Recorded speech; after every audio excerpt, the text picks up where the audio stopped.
Et moi, j'aimerais quand même rajouter un point parce que si vous êtes là, c'est qu'on l'a toutes comprise, mais ou compris d'ailleurs. Hem, il faut être inclusif. Mais il y a beaucoup de gens qui ne comprennent pas que la problématique de santé ne s'arrête pas parce qu'on franchit la porte de son entreprise ou parce qu'on branche son ordinateur en télétravail.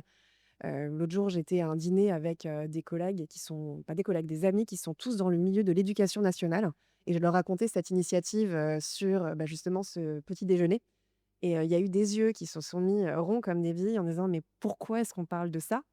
Ça, c'était les hommes, hein. Et puis les femmes, en y réfléchissant, en disant: «Ah mais non, c'est quand même assez pertinent parce que nous, on approche de la quarantaine, on a des collègues qui commencent à avoir des symptômes et en classe, si on a des maternelles, des concours et qu'on a des bouffées de chaleur et qu'on doit se lever et cetera». Et je pense que c'est très important finalement de visibiliser que les problématiques de santé ne s'arrêtent pas en fait à la sphère privée. Et si on est là pour, si dans l'entreprise on en parle, c'est pour aider. C'est quand même l'endroit de notre vie où on passe le plus de temps. C'est le lieu de socialisation, le plus important également.